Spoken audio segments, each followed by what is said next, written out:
Hi, everyone, and welcome to another episode of the Teaching Journeys podcast. I'm your host, Dave Roberts, and today it is my absolute pleasure to have as my guest Mario P. Fields. Sergeant Major retired Mario P. Fields is driven by his 26 plus years of military service and his passion for helping people. Mario founded two companies and is a social media content creator and podcaster, engaging audience on platforms like YouTube, Instagram, and more. And this is just a brief snippet of what this man does every day. I am honored to call him a colleague, a friend, and also Mario is the voice behind the intro and outro of the Teaching Journeys podcast. And if I have my way soon, he's going to be the face and the voice on YouTube for the intro and outro for the podcast, as we're going to be launching a YouTube channel here fairly shortly. But Mario, my friend, it is an absolute pleasure to have you on the podcast. How are things where you are today? Dave, first of all, thank you for that amazing introduction. As you guys know, I'm about 5'1.5" and shrinking, but the words Dave used to introduce me made me feel like I'm about 6'11". And so, I'm doing great. And everyone, if you're not sharing the Teaching Journeys podcast, come on, share it. Dave's doing an amazing job, amazing guest, and it's really helped me. And I've seen it help other people. But I am doing amazing, my friend. Well, thank you very much. There were days where, and I think we all go through this as podcasters, where we wonder, is it worth the effort? And you would send me just a text saying, hey, keep on pushing, keep on going. And that got me through the next step. So you've been as much of an inspiration for the continuation of this podcast and the building of this podcast as anybody. So I thank you for that, my friend. No, you're welcome. And thank you for giving me an opportunity to, like you mentioned in the introduction, to help with the voice as the intro and outro of this amazing podcast. So you allow me to do that really, really gave me some meaningful work, man. And I appreciate it. Well, at this point, you're on the short list. If I ever need to redo the intro, man, I'm only gonna contact you. I'm not going anywhere else. That job position is permanently yours until you decide to fire me. So, Well, that's not going to happen. So, just you keep sending me. It's not even work. It's a passion, like you mentioned. So, thank you for allowing me to be in my passion of helping people, Dave, especially people like you. well, thank you. And I know you enjoy motivating and inspiring others through your talents, your business, and your social media platforms. You do all of that. You use all of that for all of the right reasons. So, just briefly, in terms of how the two of us met, was through pure serendipity. We were involved in, I think, a panel with Tony Lynch's group, the Global Grief Network, Hmm. and we were involved in that panel, and we we connected through private chat. I liked your energy. I know you had put out a call saying that if there were anybody on the panel that was interested in being on the podcast, you definitely would make a space for him. I reached out. Um, One thing led to another, and I became a guest on your Unarmored Talk podcast. And the rest is history. We've built a friendship and a mentorship ever since.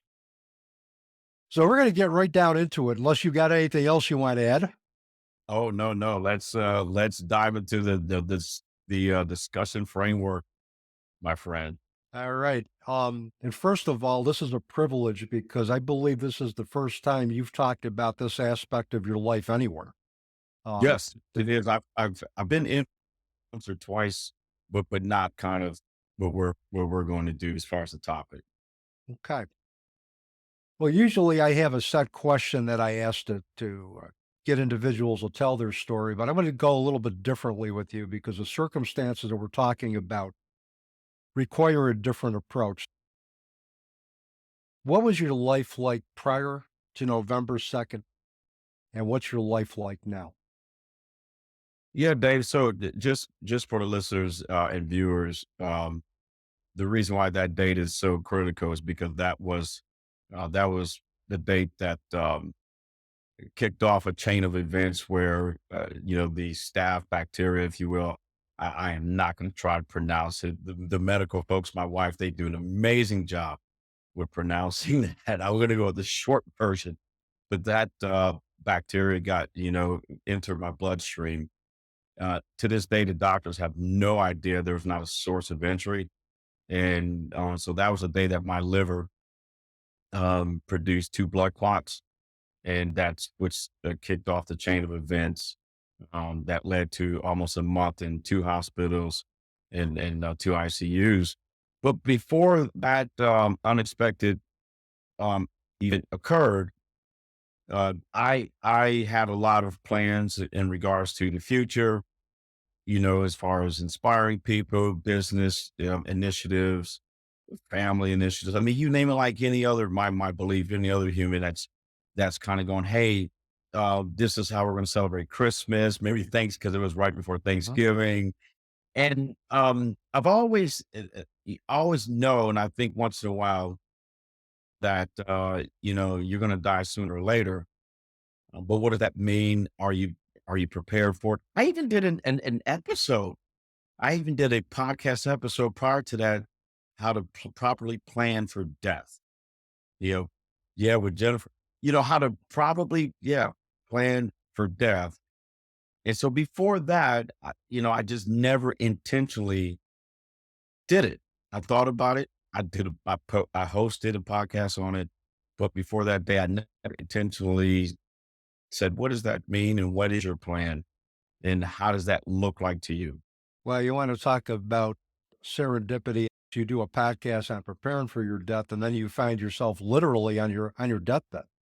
Yeah. Um, and I mean, it was just a turn of events. I remember, I think just 1 minute I was connecting with you, through text about something. And all of a sudden, I find out you're in the ICU for 3 weeks, hmm and I'm thinking to myself, what the hell happened? And the thing, Dave, is when I was in the Marines and we deployed quite often, not just to combat, but we did a lot of training missions.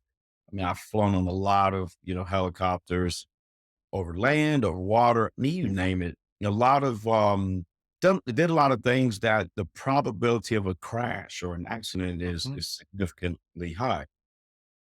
But the difference is there was a level of expectation. Mhm. There was time to prepare in the event the vehicle rolls over and you can't get the doors unlocked. I mean, we went through so much training. And so there was this preparation. But this particular event at the beginning of November, there was no preparation.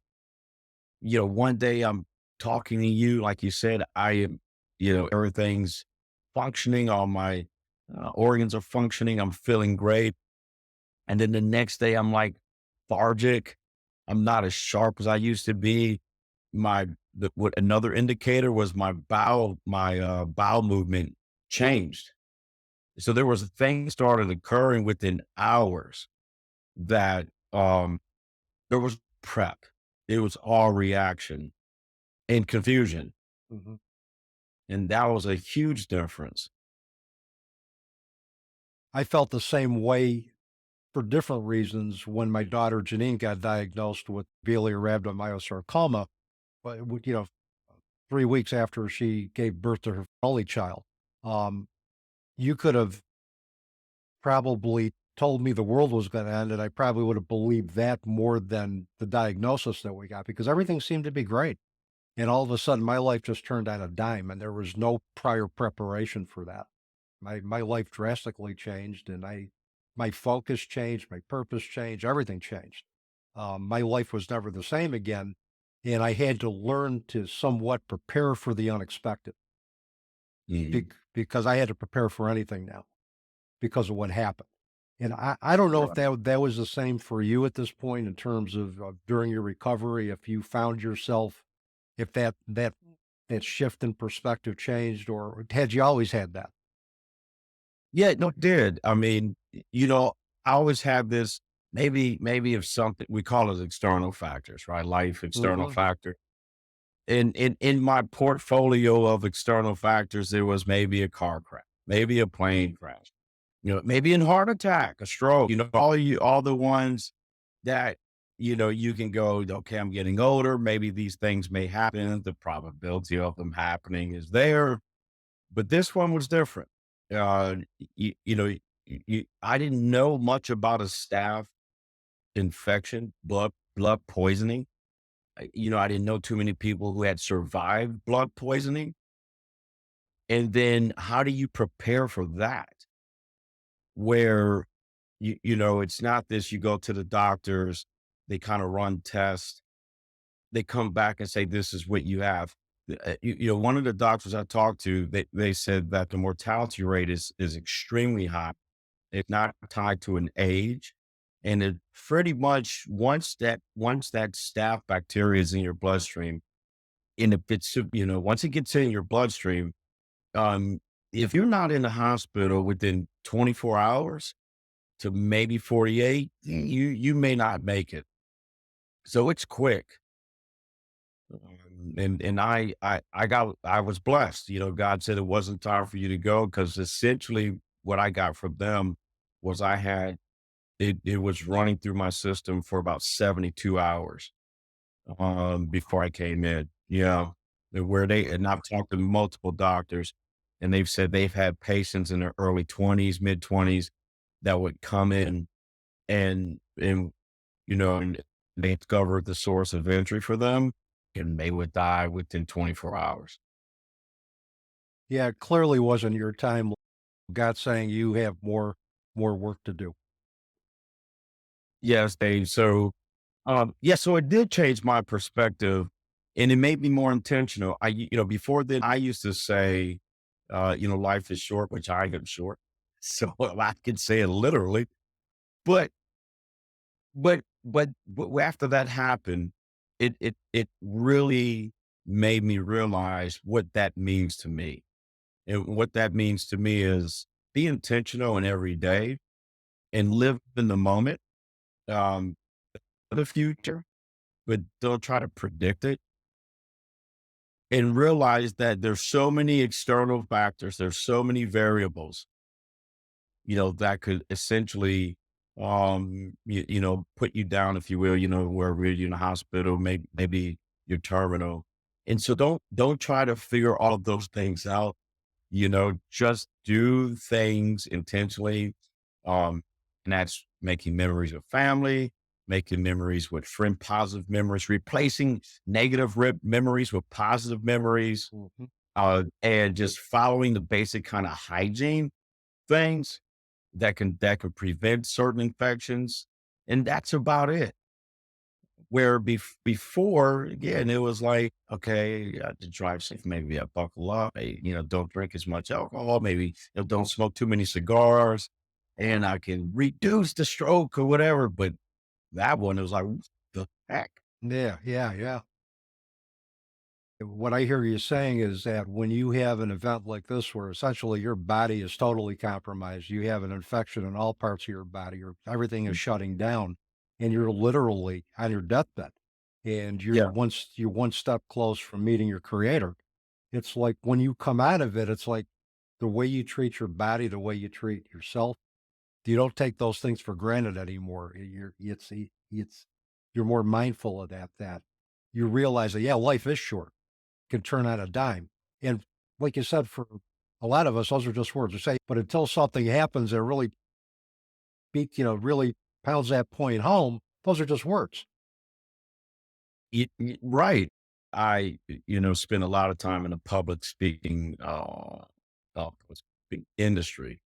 And so what I've found is, and I even, I've coached a lot of public speakers and as keynote speakers, broadcasters, podcasters, I mean, you name it, is you can be one of the most eloquent speakers on earth, Mhm. but a circumstance will reveal your true character. And what I mean by that, and I'll go biblical, spiritual, I can only talk for me. I used to say, I believe in God. I will always lean on God, and whatever God through my soul directs, that's what I want to do, and be obedient. And when life gets rough, when that category 5 hurricane slams into Mario P, I am going to allow God to be the foundation. When that happened, and I couldn't even move my lower extremities. I had 650 milliliters of fluid in both lungs. Resting heart rate was at 155 beats per minute. It was just going bad. My eyes were yellow. I remember the doctor was going, asking my wife, is his eyes normally this yellow? She was like, no. I remember the doctors, the whole team. I said, why do I have so many people? They said, you're one of the sickest, we were joking, but they weren't. They were like, you're one of the sickest patients in this hospital. I'm like, what about the guy with a heart attack or cancer? They're like your whole body's under attack. And so with all of that said, after they left one day, the chaplain came in, hospital chaplain came, and he goes, your humor is awesome. You're you're at peace. And he said, why is that? And I said, because I had a chance to reflect on the actions of my life, not the words. And I'm at peace. I said, I'm not perfect, but if I did somewhere wrong, I made every effort to apologize. Now, I don't get a vote if they accept it or not, but at least I did. I said, I made every effort to gain a better understanding of not what Mario wants to do, not what I want to do, but what does God want me to do? And when I was in that ICU in the second hospital, when I reflected on my 48 years of living, Dave, I was at peace, man. Now, did I want to die? No, there's more work to do. But was I afraid? Did the moments go through my mind going, I need to spend more time with my wife. Maybe I need to stop doing this. Never crossed my mind. And that was, to me, that was God reinforcing to me affirmation that for you, Mario, your relationship with me, because I believe your relationship with God is intimate. It's not like no one else's. And that was my affirmation that continue to do what I want you to do. Use the gifts I've given you that no college can give you. There's no certification program that can give you having the interpersonal skills and the natural skills of verbal aptitude and numerical aptitude to process things for the betterment of mankind. You get your butt out there, you keep doing it until I tell you to stop. So that was affirmation for me in my spiritual journey of living on this earth. For those of you who are YouTubers, there is a clip called My 3 Weeks in ICU, and I would highly recommend that you watch this. This was, this is when I think you first got out of the hospital and you were still struggling health wise. And I could see that, but you came out with some really profound insights about your 3 weeks in ICU that I think everybody needs to listen to. If you want to see basically what you can do to transcend and flip the script with your mindset to deal with challenging circumstances and serious illness. Well, one of the things you mentioned that really resonated with me, and I want to read this from from your YouTube um, clip. When you live in your purpose, you do things meaningful to others. The event is affirmation that God has put me where I want to be, and I'm being obedient, doing what He wants me to do, even if it is something I don't want to do. You didn't wake up one day and say, "Yeah, I want to get a staph infection. I want to be on my deathbed in ICU, and I want to continue to. I want that to reaffirm for me what it is I really need to do in this life." I can't imagine you even asked for that, but yet when you did, this is the revelation you came up with. Can you speak more to that in terms of what that means to you now? What that meant to you then, or what it means to you now? Yeah. So a lot of people have said, "Oh, we always knew you would be in the speaking industry or, YouTube industry or the charity or nonprofit, in the humanitarian sector." And I was like, no. What I wanted to do after retired from the Marine Corps in 2019. You ready for this, Dave? You know what my plans? My plans were Nicole and I, we already found an area in Tampa, Florida. We were about to get a house built again, Tampa, Florida. Mhm. And I had 10 high schools that I was going to submit my application to be a JROTC instructor. I wanted to get a job on the school's schedule so I could do 10 weeks. 10-month schedule and his summers off, not my time. And that was it. I said, I believe I can have a greater impact on the future generation of humans if I am in school as a teacher. And then the good Lord was like, "Are you done? Are you done communicating what you want to do?" And I was like, "Yes, sir." He goes, "That's not what I want you to do." And now you see what I'm doing now as a professional with two startup companies, consulting folks in the industry or franchising, and also in the content creator space, in social media, and that's on Reddit, TikTok, Instagram, Facebook, podcast, audio, video, and more, including LinkedIn. That was nowhere near my plans. But I always had that spiritual feeling, this is what God wants you to do, especially when I built the nonprofit. Good gosh. And I was like, it's in my heart. Don't know why I'm doing this. This is a lot of work and effort. I wanted to chill. Now I'm working harder. And, my wife she was like, Maro, you got to chill. And I'm like, God, it's in my heart. So yeah, so what I'm doing now is not what I wanted to do. Yeah, I have this grand plan. I was married with three children. My life was going to progress in this very linear, predictable fashion.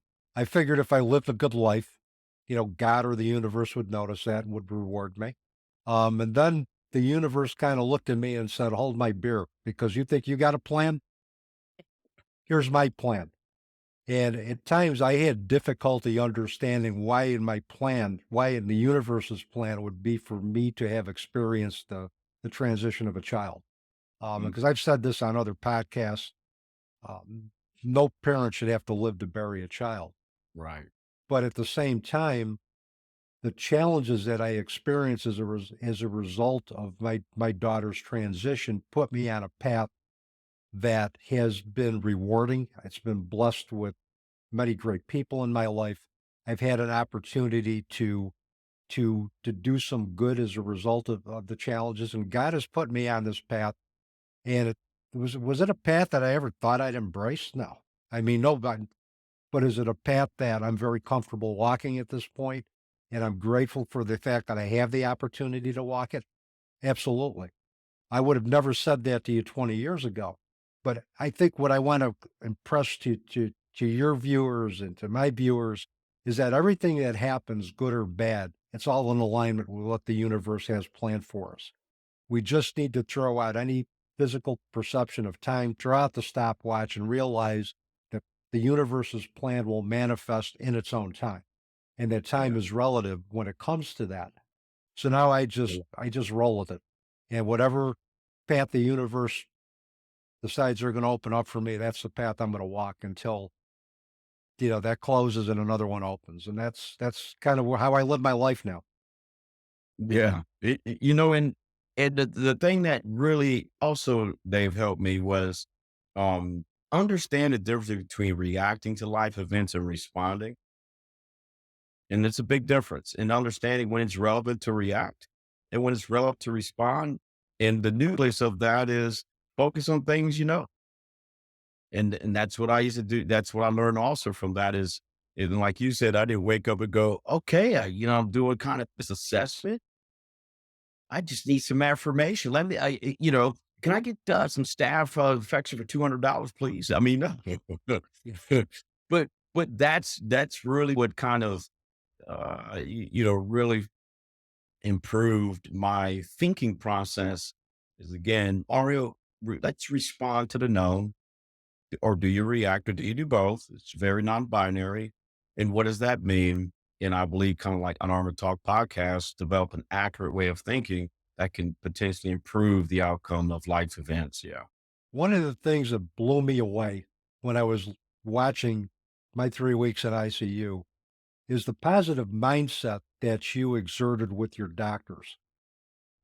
You never focused on the danger. And that's one of the things you mentioned in your YouTube clip. And when asked by the doctors, what can we do for you? You turned it around and said, what can I do to help you? Where did that positive mindset come from? It didn't just happen overnight. This is something that has been nurtured. Was it your military training? Was it your life training? Was it both? Tell us about how you develop that mindset, because I think it's just a great teaching tool for anybody who's going through any type of challenge. I would say, Dave, that it started with my mother. And so as a young child, I would say if I were the first, example of that, and God rest my mom. So, but it was my mom, one of the most positive human beings I've ever seen in my life. What she saw was the power of humans and not your color, your culture, your belief system. And, and she just took a positive approach to life regardless of what happened. She didn't hold grudges.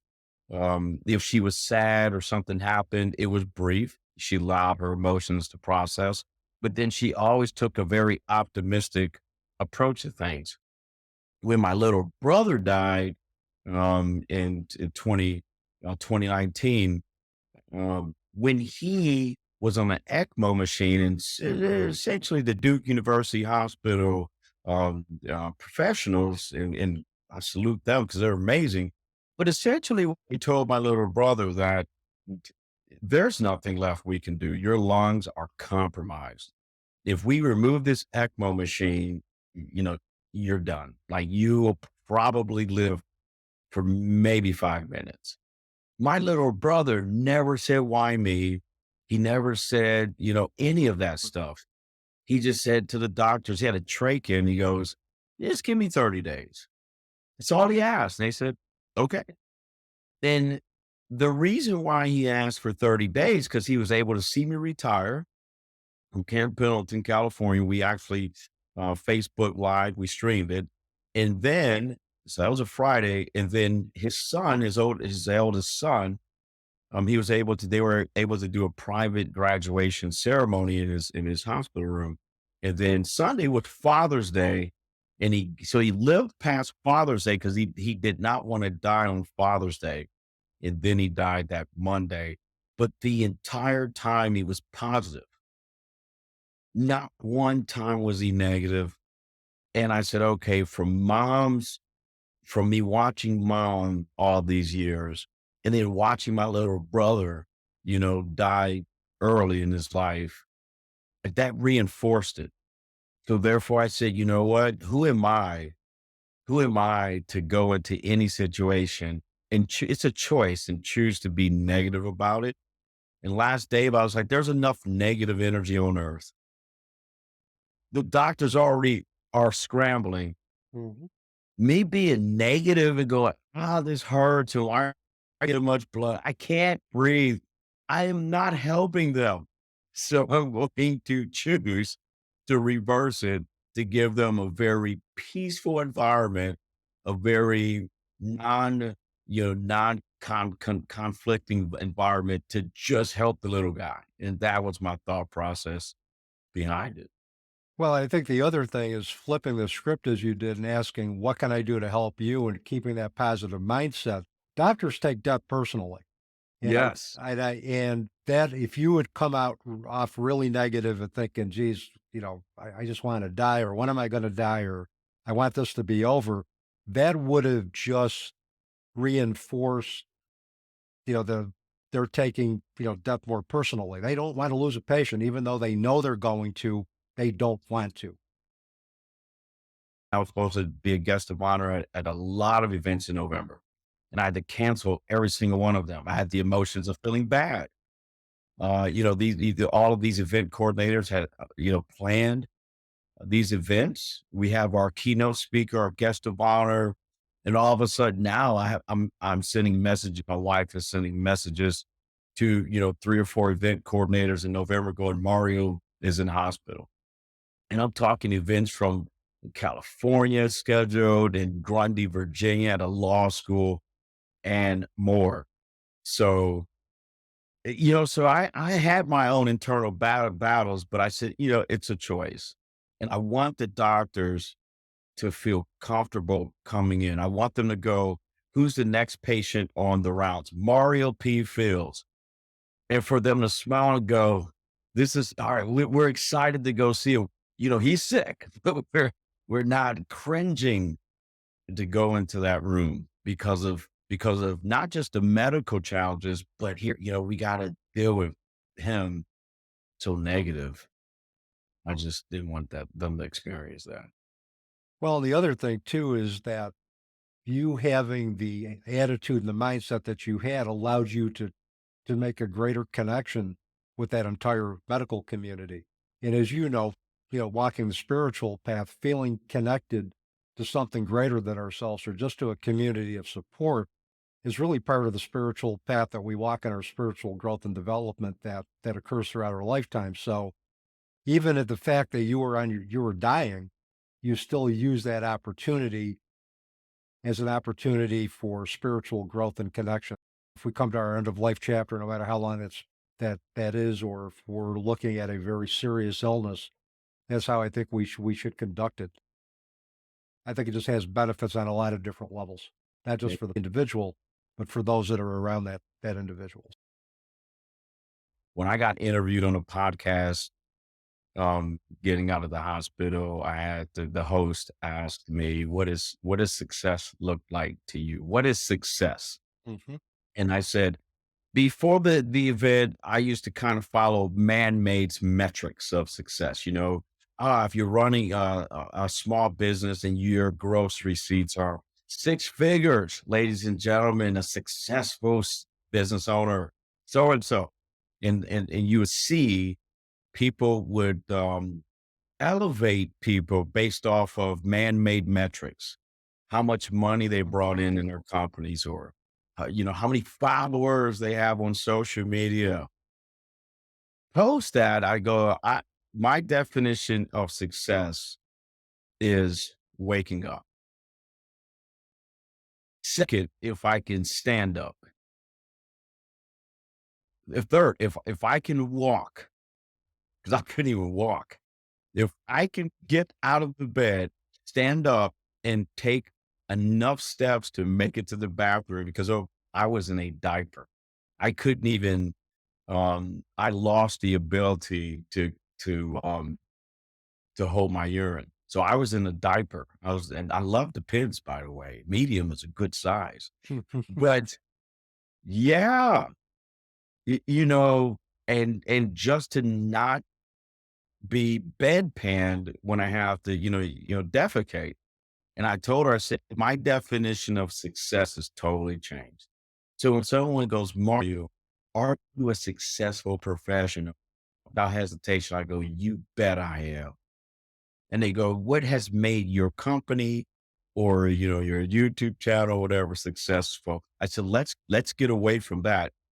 What has made me believe I'm a successful YouTuber? Let's rephrase the question. What has made me believe I'm a successful podcaster? I'm a successful YouTuber is because I'm able to actually speak. Yeah.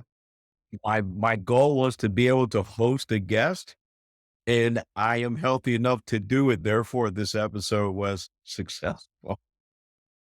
And really, we measure success and abundance differently when life throws challenges our way. For me, like you, I'm grateful every day that I can sit up and take nourishment. I thank God for giving me another day to do what I love to do, to follow my passions, to be with my family.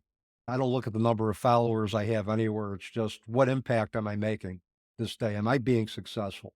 Am I getting the message out that I want to get? Am I acting from a position of honor and integrity? Am I accountable for my mistakes? That's how I measure success and abundance now. And if I can do all of that, everything else is going to fall into place as it should be. Your mother and my mother would have got along very well. They were cut out of the same cloth.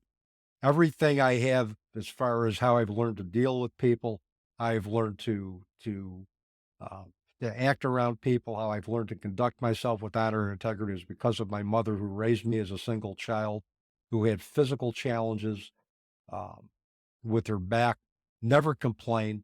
She had tuberculosis, Mario, when she was 18 years old. And that back then, it was a death sentence.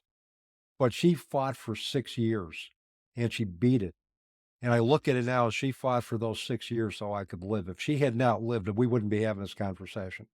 So I'm Yeah. grateful every day for the influence that she's had in my life. And it took me a few years after she died to appreciate or transition to appreciate her influence.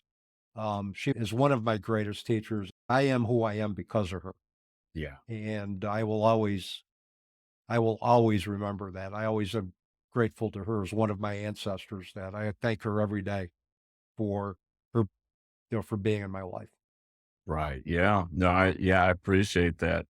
And Dave, on that, like you said, and a lot of folks don't, I believe, don't realize how valuable something is until it's removed from you. Mhm. So it's easy, and I'm talking for me. It was easy for me to rattle off what I thought was being successful and this and that and the other until you start having your lungs compromised. Yep. Yep. When your lungs are compromised, you start to really value just the the ability to take a breath. Mhm. You don't think about it. Mhm. And folks who have never had their lungs, I'm just speaking lungs, compromised, it's different. The day I could not urine because there was a blood clot that blocked the urinary tract, so I couldn't urine. And it yeah, and it was the first time in my life that I had to go, urinate, and it was so bad and nothing would come out. And I wouldn't wish that on anyone. When when I have to go just urinate, I'm like, Yeah. I can pee. oh, oh my gosh, Dave. So again, before I never had these things removed. And even when you see someone else go through it, it's different because it's not you. And so you may develop kind of this basic understanding of what they may be going through, but it's different when it's you. And that's what it taught me is that no matter what I've been exposed to, no matter what medical challenges or life challenges I've seen other people go through, it made me realize that that still has nothing to do with when it hits you and it won't be the same. Hmm. Yeah, I think we learn to appreciate the little things when we go through the big things. Oh my goodness. So yeah, so that was kind of my post, what is success? And then the host day, she said, well, in business goals, what does that look like? I said, I measure success of human interest and human impact. So if my company brings in 2 million or 5 trillion a year, if I can't connect that to validation of impact on the advancement of mankind, then I fail. So conversely, if my company brought in a negative, if we were in the red, well, I can go on my YouTube channel and I can go on all my social media platforms and I see the thousands of comments of people around the world going, thank you for this episode because I believe my husband or wife was poisoning me. Or they go, hey, Dave, the episode you and I did, where I've had people say, thank you because I thought I was alone. And the tips that Dave Roberts had provided really brought me a level of peace. And that was my response. And that's what really, really reinforced my, developing my goals in a professional sense on what does, what does success look like as far as your yearly, annually, quarterly goals. Yep. It's Yeah, it's the number of lives that we impact that determine the success of a life. And I think there's an old Lakota saying that is that we will be forever known by the tracks that we leave behind. And that's how we measure success, my friend, is our teachings and our legacy go on long after our physical bodies die. So you look great. Um, has there been any lingering effects from your health challenges? Anything that you still are still dealing with at this point in time? Yep. People don't know this, so your show is getting exclusive. Number one, did some research. A lot of I didn't know this. So I can't say a lot of people. What I did not know is if you're ever admitted in any hospital and you are severe sepsis, the likelihood of you dying within the first 2 years after getting out of hospital is significantly high because you're more prone to getting it again. Like currently, I was just in the ER last week because I just started developing multiple abscesses, and I don't know where it come from. So they gave me some oral antibiotics that that is very powerful for MRSA and MSSA. So I developed ran like four abscesses, one on my nose, one on my neck, one on my leg, and one on my thumb. So that increases your probability of potentially losing your life because of that sepsis. The other part is within the first 5 years, I think it was the numbers like over 50 to 60% of patients that they studied that again survived severe sepsis. They didn't make it past 5 years from that event. So that's number one, is that the probability of me becoming severely sick. I just went over year one, so I still kind of have like a 4 year window. Number two is when they were doing the MRIs, they noticed I had lesions on the left frontal lobe of my brain, and they said that was not connected to the staph infection. And so right now they're testing me for potential MS, multiple sclerosis, and so we don't know the results yet. And my next appointment is sometime in January, so it was kind of a blessing that this happened because there would have never been an event that kind of motivated an MRI. So yeah, so that's kind of some of the side effects. My prostate was operated on, so I have some side effects from that. From them, from because there was an abscess that was on my prostate and it was huge, so they had to remove it. And, so I do have some side effects because of that operation, if you will. And so, yeah, so it's not one of those, Mario, you look great and, you're completely recovered and you're back to normal. No, no. There's a lot of other medical, things that are occurring since that event. I will keep you in my thoughts. I will keep you in my prayers. I will keep you that the outcomes are not what you're anticipating, but I know if they are, if it is confirmed that you do have MS, I know you're going to deal with it the way you've dealt with everything. Just with that positive in the present moment mindset. And you will look at this as another opportunity to have your life mission reinforced and even refined.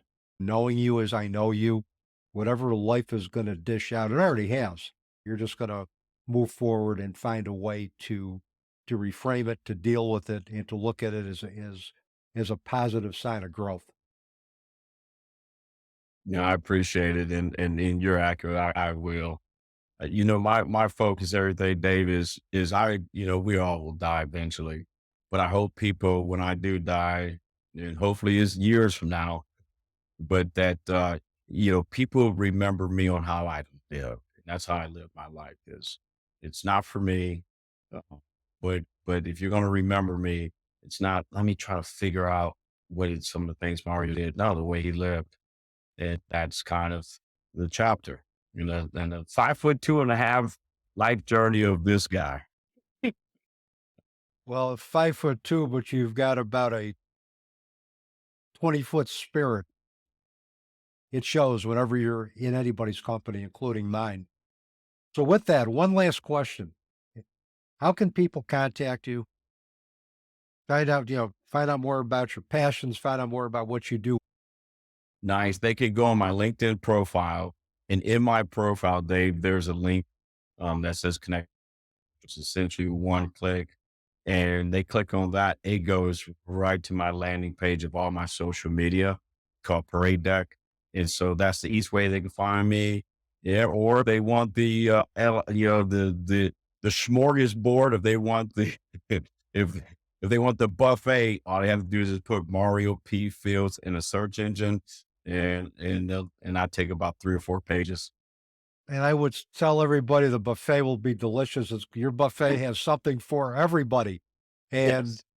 Unarmored Talk is a marvelous podcast. He has some very influential, very impactful guests. Take a listen. It's on YouTube. Um, just look up this man, see what he's doing, get involved. Um, you won't find a better person, a guy with more integrity, with more honor than Mario P. Fields. Mario, it's been such a pleasure having you on the podcast. Thank you for your trust in me with sharing a very intimate part of your journey. I'm honored that you shared details that you haven't shared with anybody else publicly. Um, thank you. Thank you. You're welcome, David. Thank you for blessing me as well. And with that, that is a wrap on another episode of the Teaching Journeys podcast. I'm your host, Dave Roberts, wishing you peace.